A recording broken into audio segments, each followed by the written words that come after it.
thank you, Roger, for asking me to come and speak.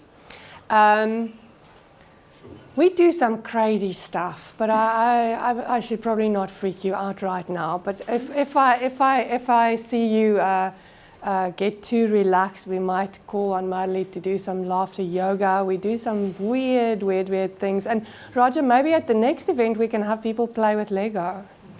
Okay, great. So I want to talk to you a little bit about the customer experience ecosystem.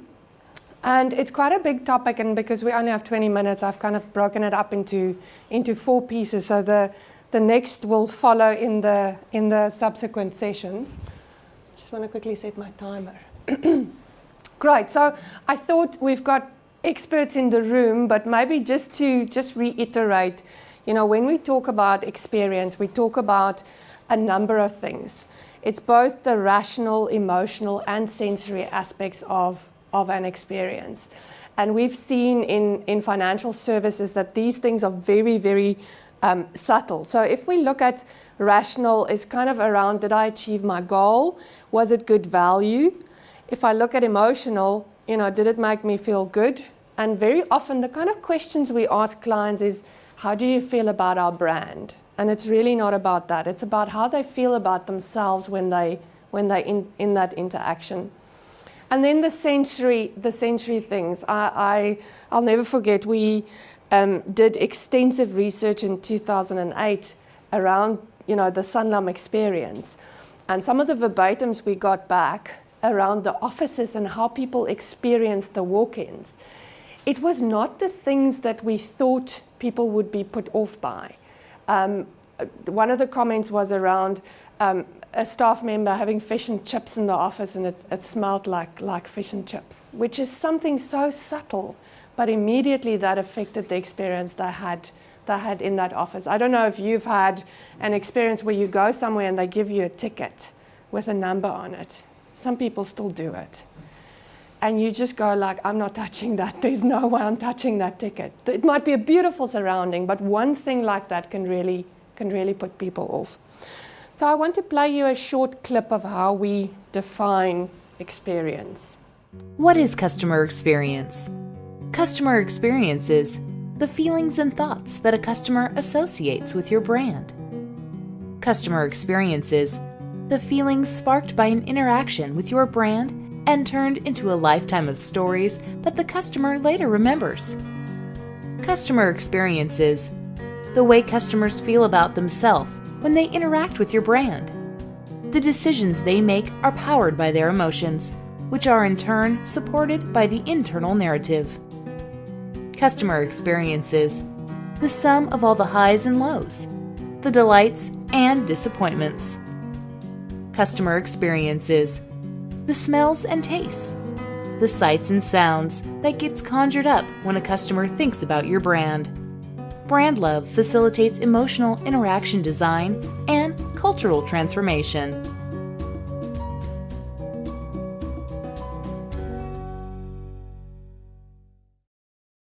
My daughter came home last year. She was 5 at the time, and she brought a project that they made at school. She brought a picture home, and she ran to me and she said, Mommy, look, I drew you at school. And I looked at the picture, and I had teeth this long, yellow, dripping with saliva. I had spines on my back with a beautiful dress and like really nice lips, and all in all it was pretty creative. And I said to her, lovely, what inspired you to draw me like that? She goes, like the other day when you were in that store and you were shouting at that lady about the vacuum cleaner. She said, you looked like a dinosaur. I said, great. I remember I didn't feel like a dinosaur. I felt like an absolute bitch. I can remember walking out, having sweat dripping down my face from just feeling evil and being angry because the lady said it's going to take 6 weeks for the vacuum cleaner to come back. I said, you've got to be out of your mind. 4 Jack Russells, 3 kids. There's no way we're living without a vacuum cleaner for 6 weeks. But I think the humble moment I had was, this is what she saw. She drew exactly what she saw, and that's not the person I want to become. And that's really what experience is.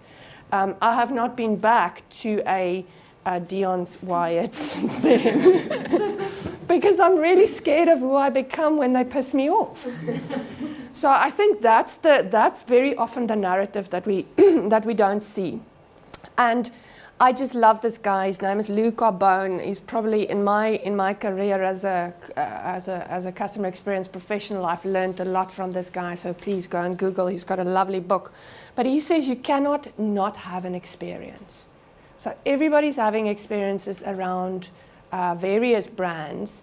Whether the brand wants them to remember that experience or not. It's much more about how managed that experience is versus how haphazard that experience happens.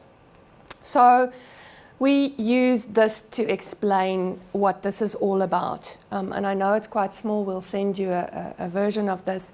But if we look at the kind of the pieces of the puzzle above the line, looking at the customer value proposition, the journey, the interaction channels, the employee's journey, and the organizational structure, unless those things work together, you find that there's a real challenge around delivering a consistent experience. And then below the line, there's kind of all the competencies that we need to run a client-centric organization around understanding the client, designing for the client, delivering and managing. So the piece, I'm going to kind of just step through this. So first of all, it's standing in the shoes of the client and asking what they want. And this is really what we're going to be covering today. And then in subsequent sessions, we'll look at, how to design for the client, how to get that cross-channel experience portability, because very often we design very well for, let's say, digital. But as soon as someone breaks out of that channel, it's a really unpleasant, inconsistent experience. And then the last piece is around the employee experience. And really what we're seeing is a lot of companies that are spending quite a bit on revitalizing or redesigning their client experience without focusing on the internal employee experience. For them, it's kind of they're faking it. If we look at a company like Starbucks, they've taken a lot of their marketing spend and they're spending more on employee training than what they are spending on marketing, which immediately that investment in your employees just kind of has a ripple effect and immediately starts making the experience better. So I want to focus first of all looking at the world of the client and what we know about them and what we're trying to achieve for them. So we make some assumptions today that they buy from us, they need our product, and they must like us because they haven't left us. And those are kind of dangerous assumptions. So to demystify some of these things, I want to play you this video clip. Did you hear that? That's the balance of power changing. We are your neighbors, your brothers and sisters, co-workers, kids, your grandmothers. We're the driver sitting at the red light next to you, the other passengers on the plane. And now we have the power. It used to be Madison Avenue, census data, focus groups, secret shoppers. It used to be jingles, endorsements, infomercials, coupons. It used to be, the customer is always right, said those who didn't listen. But that was yesterday. Today we found our voice. We are strangers, but we are organized. We won't wait for your big data. We want whatever, whenever, wherever. 9 to 5. We live 24 hours a day. We are a moving target. We move fast. We are a movement. We are cutting cords, changing the way things work. Status quo, status no. We brought down the taxi industry, but we are not the enemy. We are your opportunity. We are growing, getting better at getting better. We are your path to success, if you can keep up with us. We'll be on the winning team because we'll pick the winners. We are not millennials. We are families with more Facebook followers than you. We are not baby boomers. We are grandmothers who order Christmas gifts from a touchscreen. Gen X. Gen Y? No, we are Generation CX.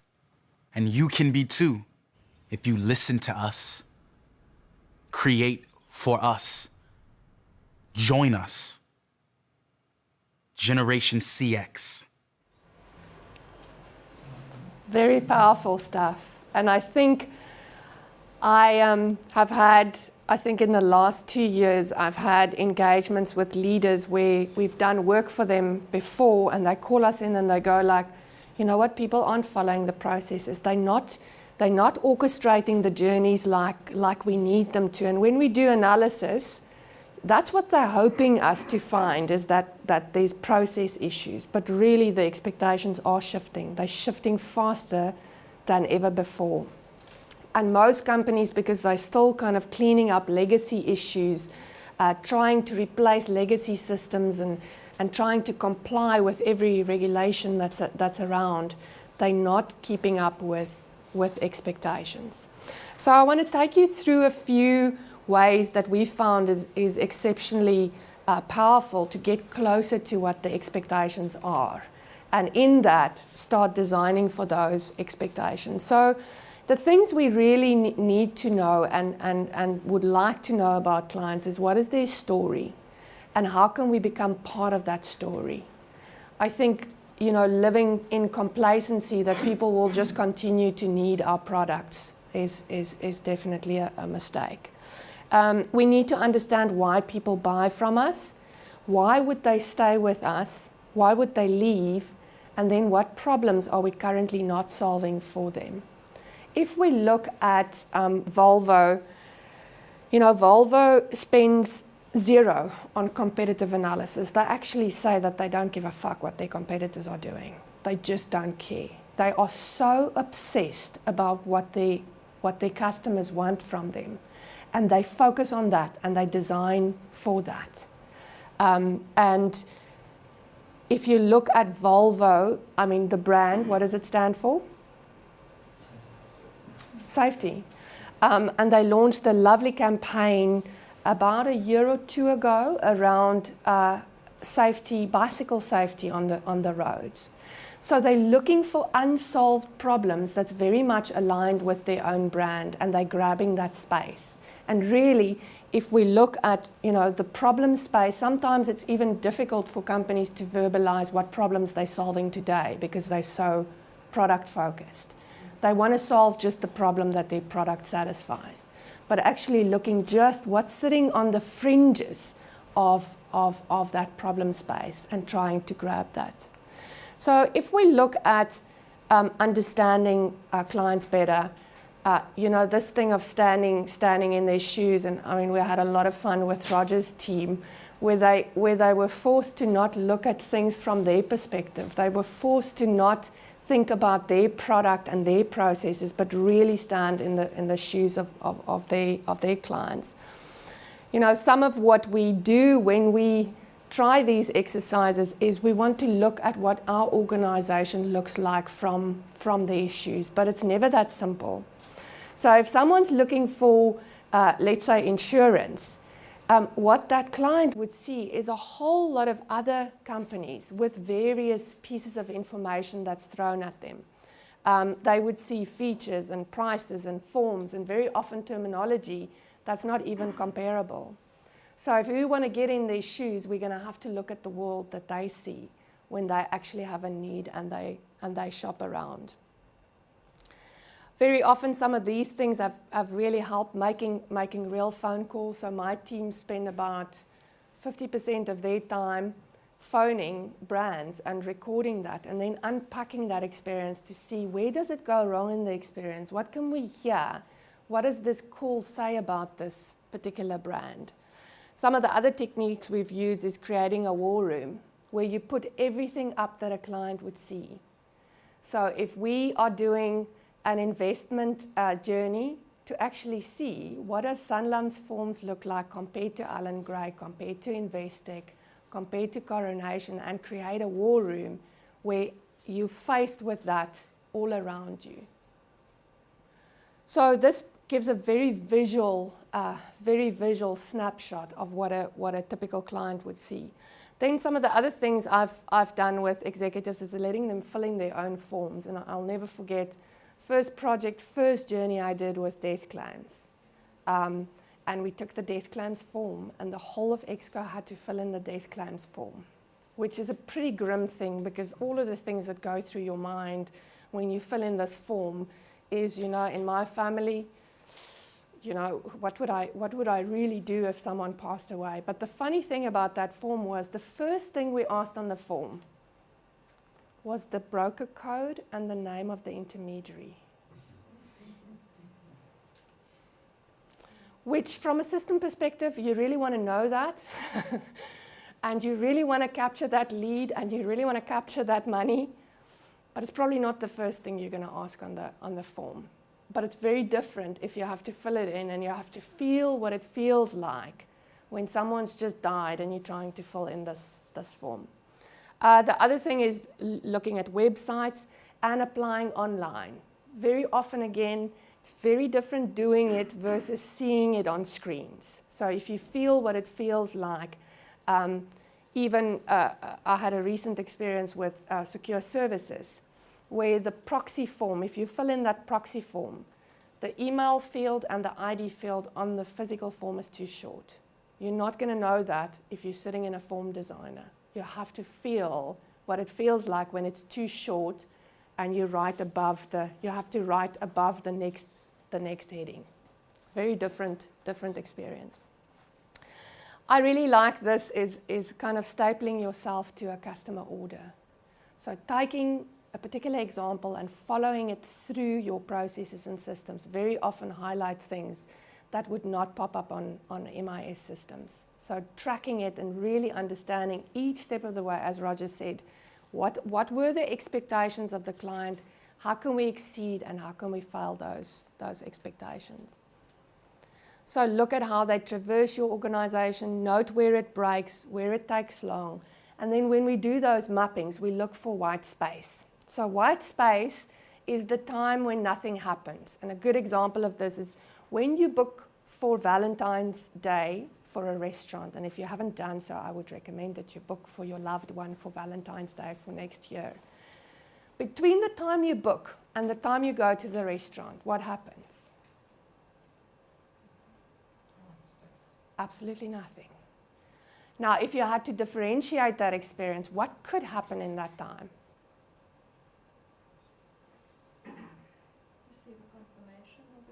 Receive a confirmation of your booking. Some suggestions for the day.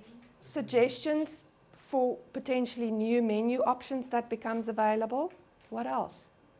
Recommendations of flower shops. Recommendations of flower shops.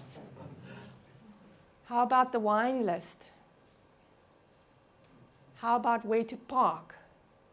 So if you are a restaurant and you're trying to embroider your experience so it's a really, really memorable experience, you will go and look at what sits on the fringes of that particular event and how can I close that white space. And then I would get a clever system to automate that for me. So we want to look for those spaces where the opportunity is just not being used. Then also role-playing part of the experience, and that's where we've seen, if you let the frontline do journey mapping, this is absolutely brilliant. When they role-play it, they fix it, they discover that it's not right, and they fix it at the same time. And then obviously listening to recorded calls. That's something we all have in our organizations, and there's just gems in there. We typically listen to about 30 calls, and we know everything that we need to know, random calls. So you build that story and you evaluate the interactions as you track that, and often you'll find a lot of things that you didn't necessarily know about. I want to quickly just talk through this example. I think Zappos is one of the companies that's worldwide being used as a great example. They call themselves a service company that just happens to sell shoes. And they sell like a whole lot of other things as well. But I think they value relationships over profit. And they will find something that they might not have. They'll find it for you and send you to another store just because the relationship with you is more important than making that sale. The longest telephone call with a customer was more than 8 hours. So they abolished this average handling time. And there's probably a heck of a lot more that happened in that call than just selling some shoes. But they really have this culture of empathy and creativity. And I want to play you just this video of what they did. Hello, and welcome to the Zappos.com's integrated story. Zappos started by selling shoes online, but Zappos was more than just an online shoe retailer. See, Zappos was a company that was dedicated to making people happy. So that was our assignment. See, we had to let people know that Zappos treats their customers like no other company in the world. And they don't just sell shoes, they sell lots of stuff. The answer came by listening to the client, on the phone, while they talked to customers. You see, we realized that Zappos truly is amazing. You can throw any bizarre request at them and they'd help you with a smile. So, that's just what we did. Thank you for calling Zappos.com. This is Manuel. How can I help you? Hi, I have a little problem. Without the customer service people's knowledge, we called them with the most far-fetched requests we could think of. That's a nice deep fryer. Yeah, I'm going in another direction. And they helped us with a smile and sincerity. Imagine that. Then we took these moments and shared them on TV. It's a great day here at Zappos. How may I help you? I received the most beautiful dress this morning. Oh, awesome. Oh, it's gorgeous. My problem is I don't know who it's from. Okay, let me take a look here. Okay. Does this happen a lot? No, not really. Who do you think it's from? Is it from Eddie? No. Okay. Daryl? He No. is, like, stalking me. Okay. Is it from Jesse? Yes. Ah! Rachel, it's from Jesse! Oh, my God. She's so hot. And on the radio. Actual call to Zappos.com. It's a fantastic day here at Zappos. How can I help you today? I received some Nike workout clothes as a gift. I want to exchange them. No problem. What I was interested in is item number 7475795. That's a nice deep fryer. Yeah, I'm going in another direction. Oh, let me put a rush on that for you. We took the happy, helpful energy of Zappos and migrated this voice to print, online, tip-ins, and even iPad applications. I know, pretty futuristic. People became fans of this quirky, lovable company, and they started buying more than shoes. We even enlisted some fans to help spread the word. We've been teaming up with Zappos.com all month long to lend some much-needed help for the holidays. We didn't invent a voice for Zappos.com. We just discovered one that was already there. And, hey, we shared it with the world. No big deal. And I think the message I take away from this is every client we work with, there's a voice that's already there. It's just about finding it and kind of making that voice louder and sometimes giving that voice permission to actually speak. So the last thing I want to talk about is kind of learning with your customers. And again, here there's some awesome international examples where people have really engaged their clients in building their journey. So invite them to seminars like this and ask them questions, having design thinking sessions with customers. We are working with a customer in Johannesburg, and they have kind of elected some of their clients to attend a Lego serious play journey mapping session because they know their clients will build what they really want. Then another company that I've learned a lot from is Aviva. They used to have a angry customer forum. The angriest, badassest customers that had the biggest complaints, they would invite them into a room. Obviously, they'll feed them and give them something to drink, but then they'd really explore and ask them to craft with them what the solutions would look like.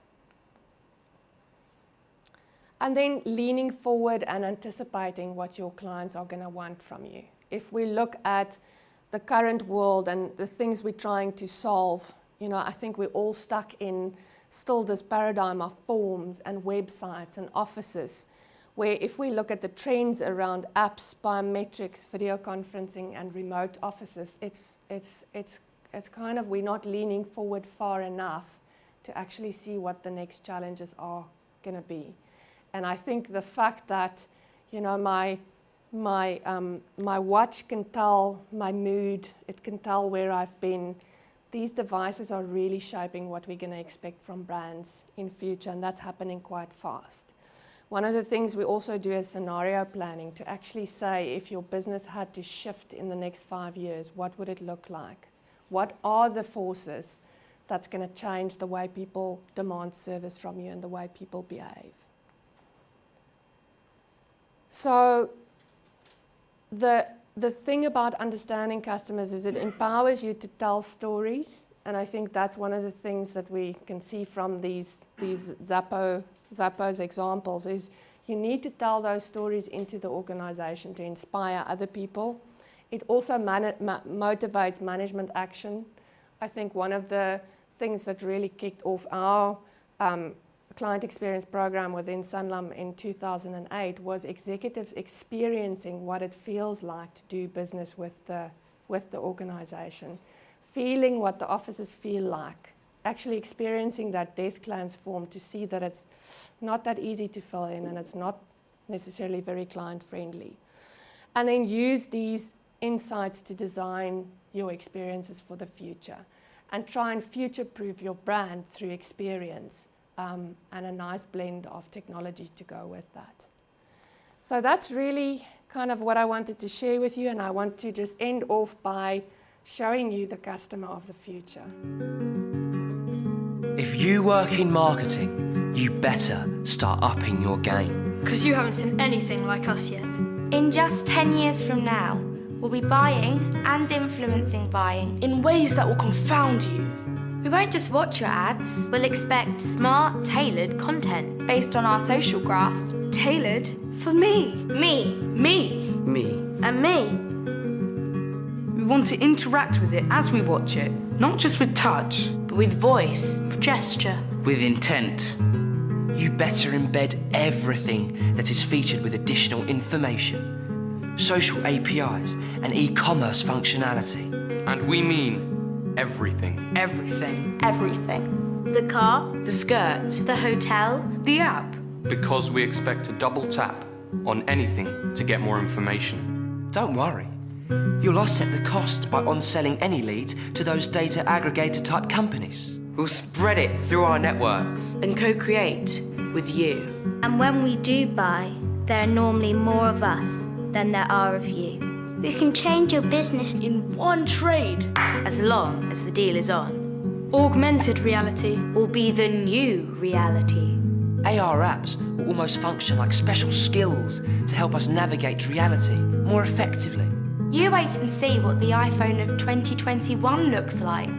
The clue is in the name. And you better get used to paying us. Our browsing, influencing, and purchasing data will make some of us pretty rich. But don't overstep the mark, otherwise we'll block you. Mass blocks kill brands overnight and keep you up all night. So if you work in marketing, you better start upping your game.